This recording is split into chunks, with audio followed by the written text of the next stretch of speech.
I've kept this in my drawer ever since the day you walked in and handed it to me, Steve. I figured you would want it back someday. That's why I always kept it handy.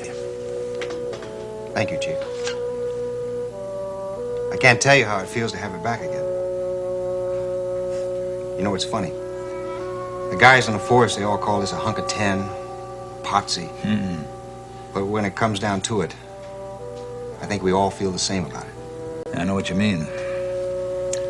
That's how I feel about my own potsy, and have for the past 30 years, and I guess I will until they put me out to pasture. There is one thing I regret, though, Steve. What's that, Chief? That I can't give you a citation, because you weren't a member of the force during this Paige Madison business. You deserve one, though. You saved that girl's life. It was a job, a civilian job. I got my reward. Yeah. I hope you don't miss the money. Well, it's not the money, Chief. It's the fact that Paige Madison got through this mess alive. You knew those guns were defective, and you didn't care. You knew it, and you didn't give a damn. Honey, listen to me. It's the end result that counts, right? Oh, right, Toby. Well, this is the end for me. Hey, don't be in such a hurry, Paige. Just give it some thought now. Try to see my side of it. You know what I think of your side? This is what I think of your side. Toby, what is this? Charles Nathaniel Jed Smith. Give me that.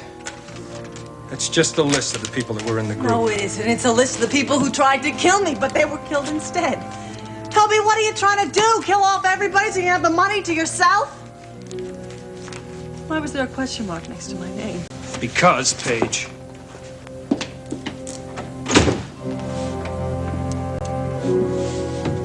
I wasn't sure what I was going to do with you yet. Now I know. What do you mean? I really didn't want to see you killed. But if they got to you first, that was going to be the chance I had to take. I really hate to be the last assassin.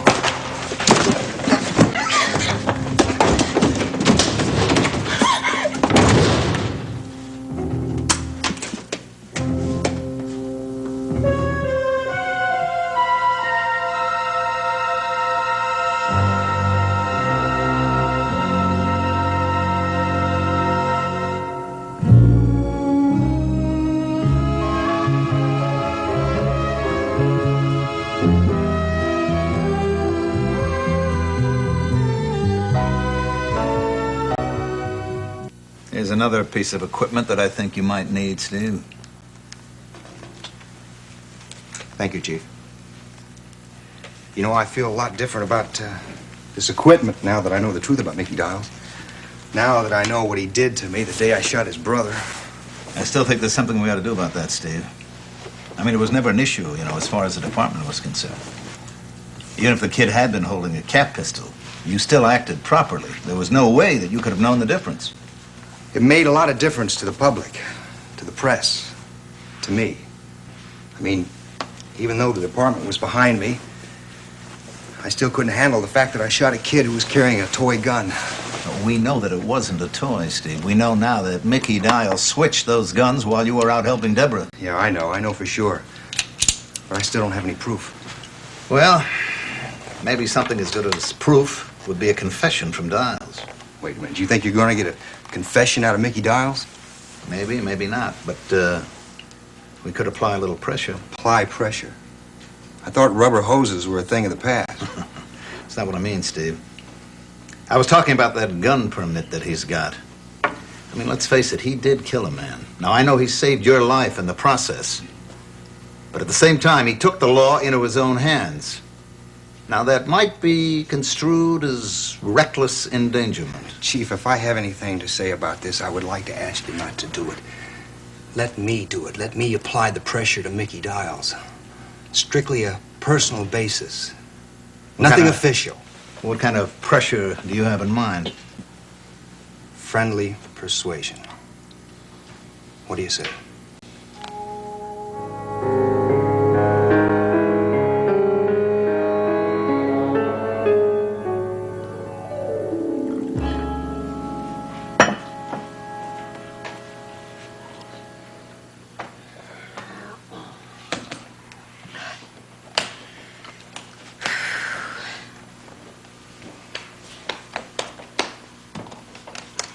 guess that's it. I'm only taking a few things, so I have to come back and get the rest later. Look, Logan, you might as well leave it all here, because you can stay in this apartment. You've got my phone number at the club. The only reason I'll be coming back here is to see Jamie. Wait, you don't understand. See, nobody's gonna be here, and there's no sense in you paying 2 rents. What are you talking about? Well, while you were in there packing, I started thinking, and, I'm moving. You're what? Yeah, I hate this place, so I'm leaving, and now seems to be the right time to do it. Well, where are you moving to? Oh, I've got your attention now, haven't I? Come on, where are you going? I didn't know you cared about what happened to me. I care about my son. Ah, yes, right. Well, a son goes with his mother, and wherever I go, Jamie goes. So what are you thinking of, moving in with Geraldine? Is that it? Oh, no. Not with that old bag. I told her she would never see Jamie again, and I meant it. Why? Geraldine meant you no harm. She had nothing to do with anything. Geraldine wallowed in the whole situation. She's never had such a good little time in her life, so don't you stand up for her counselor, because it's a losing proposition. The jury has already decided. My God, are you cruel? You really enjoy it, don't you? I think you enjoy cruelty more than sex. Logan, Geraldine will never see Jamie again, and neither will you. What's that? You heard me. But I think you better say it again anyway. Now, I know you think I have no rights to Jamie because Kevin is on record as being his legal father, but it's not that cut and dried. So what are you going to do, take me to court? Yes, if I have to. Well, I hope you know a little something about the British law system. The British law system. Yes, I wonder if Ansel Scott will be my attorney. I bet he will. Did you know that my stepfather always had a thing for me? Shooting off your mouth again, huh? Not only am I leaving this apartment, but I'm leaving the country. Isn't that great? Jamie will just love being in another country. You can't do that. But I've already phoned London. I'm waiting for the call from the operator right now. I thought you didn't like England. I thought your mother greeted you with the enthusiasm she would a case of the chicken pox last time you were there. But I didn't have Jamie the last time. When I walk off that plane with that darling little boy in my arms, she'll change her attitude right away. You can't take my son out of this country. What are you going to do to stop me? Nothing. I'll let immigration do that. You haven't got a passport for him, have you? Huh? And while you're getting one, I'll get an injunction. Now, I don't want to drag our cesspool of a marriage into court, but I will if I have to, and I will prove that I am his natural father if I have to. So you remember that, and don't do anything stupid. Because I'm going to fight you, Raven, wherever you are, with whatever it takes.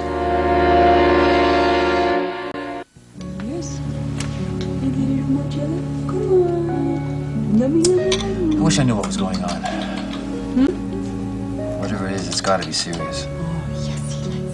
I'm telling you, April, you've never seen Logan like this. You know what he's like. Always hiding his feelings behind a joke. Yeah, well, the one I'm really worried about is this little fella. He's caught right in the middle, aren't you? Yeah, I still feel bad for Logan. Maybe I should feel relieved. He had to find out the kind of woman Raven was sooner or later. He's better off sooner, I guess. Sooner? Come on, Draper, they've only been married about 6 months. Probably feels like 6 years. April, I really feel awkward talking about this in front of him. What? I mean, they are his parents. Oh, well, I'll put him up to bed so he doesn't start any gossip, okay? Very funny. He is so adorable. You know what? I think he loves me. Doesn't everybody? No, seriously, look at the way he looks at me, huh? The way he wraps his little chubby fingers around my pinky at times, huh? You know, Raven. It's a horrible thing to say, but you've seen her with Jamie. I mean, she doesn't have any patience. She hasn't given this little fella a chance to love her. Raven doesn't want to be loved. She wants to be adored and worshipped. Yeah, well, you should know, huh? I mean, you were once one of her worshipers, weren't you? Hey, come on, give me a break. Everyone's entitled to one mistake. She's sad. She's so sad. She doesn't know how lucky she is. To be a mother, have a little baby like this to cuddle anytime she wants. A baby who happens to be the most beautiful baby in the whole world, huh? Speaking comparatively, of course. I mean, what other kids that age do you know? Oh, come on, how many do I have to know? I know Jamie. And I love this little fella so much I could eat him up. Yeah, well, I hope you're not spreading the story around. What story? You know, the one we were just talking about. I know you went to see Margot today. I'm assuming you talked about it. Well, we didn't talk too long. We were interrupted by a surprise visit. Who? From whom? Elliot came home. I told you he went on a fishing trip. Oh, that's right. They closed the Unicorn down for a couple of days, didn't they? Since the shooting. Yeah, well, he was supposed to be gone till the end of the week. And there he was, home after just one day. Why? Oh, I said something about there were no fish. You know how I felt about his going on that trip? I thought for sure the last thing in the world he was going to do was go fishing, at least for fish. Did you think he was going to go in for another sport? An indoor sport? Absolutely. You want to know something else? What? Margot thought so, too. Why? Well, the other day Margot and I did have a long talk, and we talked about her marriage. Draper, she knows Elliot can't be trusted. Well, she's putting up with it, April. No, it was sad. It was sad to hear her talk about how she felt it was necessary to give him a long leash, as she referred to it. April, people can make any kind of arrangements they want to make in their private lives. Look, if they have an open marriage and it's working for them, why should we judge it? Draper, that's just the point. Margot doesn't consider it an open marriage. Look, I know you're going to find this very hard to believe, but Draper, she is in love with that creep. I know it makes me sick to think of how that's why she said she has to tolerate his antics, or she's afraid she'll lose him. Oh, April, you gotta know that marriages come in all shapes and sizes these days. Yeah, marriages break up in all shapes and sizes too, don't they? Come on, little fella. I think it's about time that we hit the old sack. What do you say? Come on, sweetheart. Oh, we gonna say goodnight to Uncle Draper? Say goodnight, Uncle Draper. Say goodnight.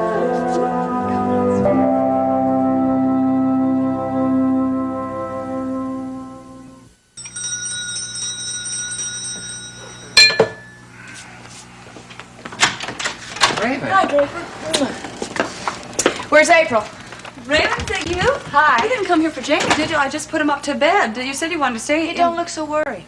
I didn't come here to take my little angel away. I came here to leave him for good. Oh, boy, if you two could see your faces right now, I don't know whether you're happy or sad you look so stunned. Well, yeah, I am. I can't imagine what you mean. I mean exactly what I said. Aren't you happy? Honey, you've always told me how much you love my little boy. What's the matter? You just love him if he's only here a couple of hours? Now, take it easy, Raven. You're 3 feet off the ground. You've been drinking or what? Oh, I need a drink. I'm going on a plane and they petrify me. Well, say something.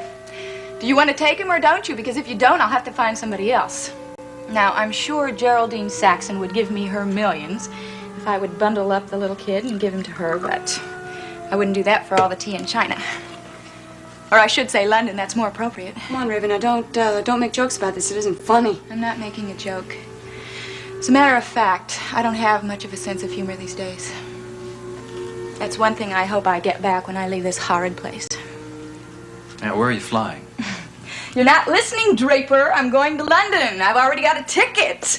I had a hard time, but there was a cancellation on the midnight flight, so I shall be flying across the Atlantic at midnight. Isn't that romantic? Why are you doing this? Oh, I think you know. I just have to get away from this dull, boring, ridiculous domestic life. I hate it. I didn't realize how much I hated it until Logan started this damn quarrel. So it was Logan who started it, huh? Come on, Draper. I'm not going to clue you in on all the juicy details, even though I'd like to. No, I have to leave, and I haven't even packed yet, and it took me 2 days to pack on this trip upstate. And you never did take the trip upstate, did you? I mean, you were sick. Yes, well, I'm a lot better now. As a matter of fact, I've never felt better in my life because I know exactly what it is I want to do now. And the first thing I'm going to do is give Jamie to a brand new mommy. You. Oh, my God. Raven, you're serious. Uh-huh. And I'll show you just how serious I am. I have it all written out. Now, this may not be the most perfect legal document in the world, Draper, so you might want to look it over and improve it a little bit, but Essentially, it gives you and April all rights to Jamie's care, feeding, and upbringing. Anything you want to do with him is just fine with me.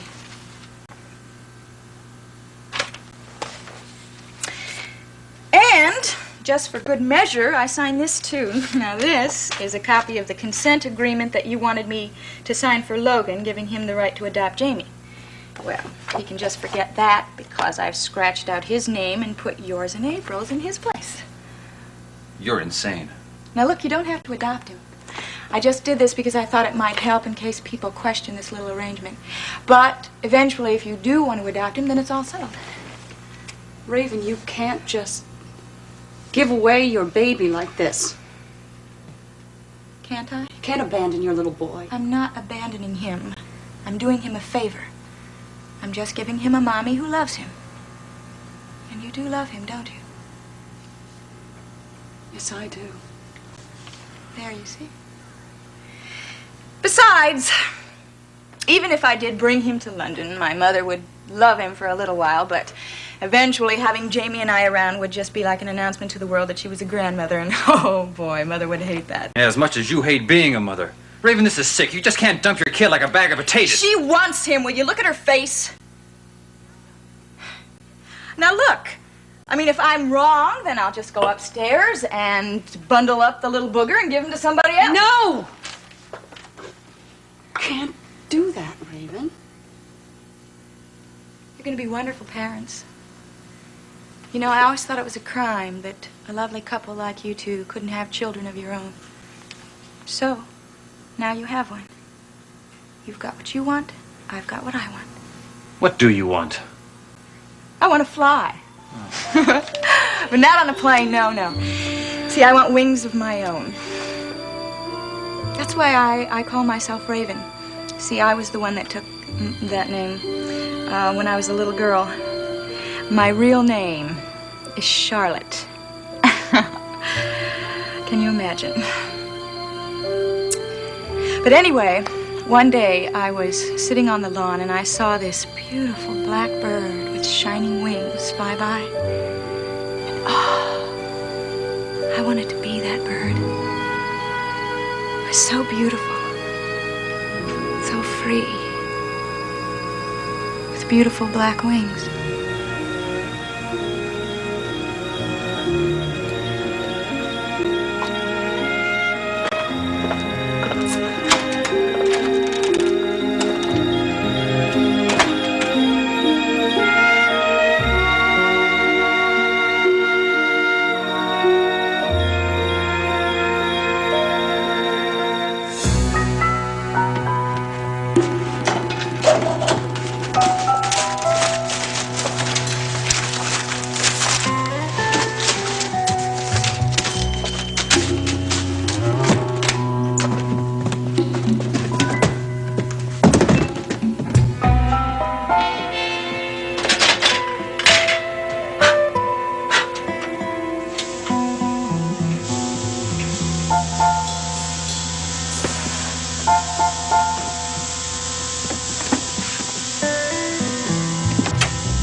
Hello, Mickey.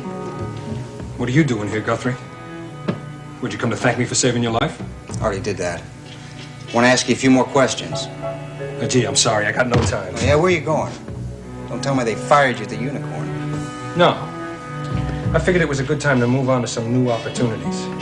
Now look, I don't have to answer any civilian questions. Am I right? That's right. But I'm not a civilian anymore, Mickey. I'm back on the force. I decided quitting was a mistake, especially for such a lousy reason. I think killing a 14-year-old kid is a hell of a good reason. It was self-defense. I had to shoot him before he shot me. With a cat pistol. With a real gun. The same gun you killed Zach with. The same one your brother had in his hand. Now, I know it and you know it. And I think it's time that other people knew it, Mickey. Yeah, well, just send me a letter, okay? Now get out of my way. What the hell is this? $100 bills. Yeah, well, just give me that, man. It's mine. Must be more to Mickey Dials than meets the eye. What are these tips from the unicorn? Must be $1 million here. You count pretty fast, Guthrie. You know, I didn't think I was going to take you down to headquarters for questioning, but I think that's a pretty good idea. I'm not going anywhere with you, cop.